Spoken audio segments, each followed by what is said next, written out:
read in the parsha about the Machzah Shekel that any male above the age of 20 had to give a Machzah Shekel, half a silver coin, which was given specifically to purchase the Korbanei Tzibur, the communal offerings. And this was given every Nisan. New coins had to be given, and the old coins that were given previously were not used for the communal offerings. Post facto, b'di'evet, if they were, the korban is valid. But the mitzvah is that the communal offerings going forward from Nisan onward should be purchased from the new half coins. And the Torah tells us when you count the Jews, they must be counted by each one giving the half silver coin. V'nostu ish kofer nafshel Hashem b'vkorosem v'lo yiben negev. And when each one gives the atonement for himself, when they are counted, there will not be a plague. This will prevent the plague. So the Ramban at the beginning of Bamidbar explains, based on Chazal, we find that David HaMelech, because he counted Klal Yisrael, there was a plague. Although the Ramban says, you mean to say David didn't know something that even an elementary child, school child knows, that you don't count Jews, and you have to count them with a medium. So he explains that the only time you're permitted to count Jews is only when you're going to count the Jews for conscription, to see if there's sufficient amount of men to go to war. That's the only reason why you're permitted to count Jews, even if you count them with a medium. But even when you count them with a medium for the right reason, it's for what reason? Ish kofed nafshel Hashem. But simultaneously, you need something to atone for them. What did they do wrong? What do you have to be atoned? For what? And there should not be a magefa, but it seems to be even if you count them for a valid reason, unless you give the coin, the half a coin for the korban, chas v'sholom, there could be a magefa, there could be a plague. So the Sefarno explains, he says something very interesting.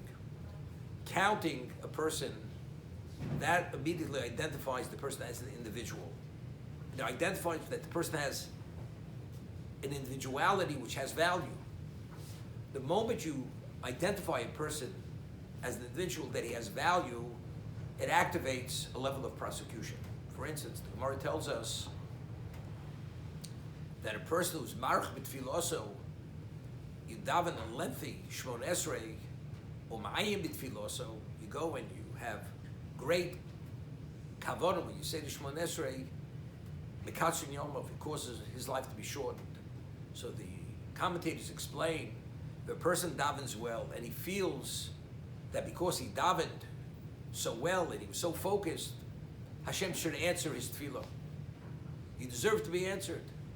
The moment the person feels that he's worthy and he deserves to be answered, it immediately activates a prosecution. Why? Because this mindset, this attitude is, if you feel you're worthy to be answered, let's see how special you are. Immediately, that causes that his record should be audited. The moment there's an audit on a person's record, nobody's record is perfect. It's far from perfect. Midas HaRachmim allows things to leave things as they are. The moment that record is audited, that's Midas Hadin. So therefore, a person feels he's worthy, that he has that worthiness, that he should be answered because he prayed, he davened with such kavanah. Therefore, Hashem owes it to him, so to say. We'll see, are you really worthy? And therefore, Mekatzin Yomov, they cut his days short, because once there's Midas Hadin, it's impossible not to leave unscathed. You're affected. Identically, if a person is individualized and he's seen as an individual, you need kofin nafsho. Because our records are not perfect, we need something immediately to atone for those shortcomings.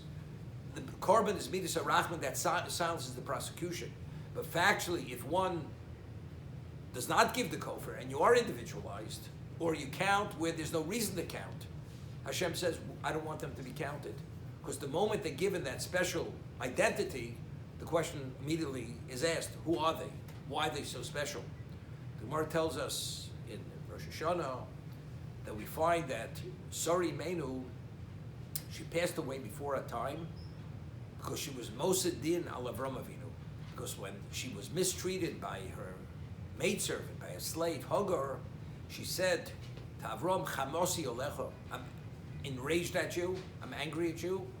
Yishbar Hashem Beinu V'necho, let God judge between us. That means she was calling divine judgment to Avram Avinu. To call divine judgment on another person, evidently you feel that you're at a level that you're able to withstand divine judgment, and therefore you have a right to call this degree of judgment. The moment a person presents himself in that state, they say, if you're that special, we're going to do an audit on your record. And that's the reason why the Gemara tells us, Sari Menu, she passed away before her time, because she said, Yishbar Hashem Bini V'necho, she demanded Midas Adin on what? On Avram Avinu.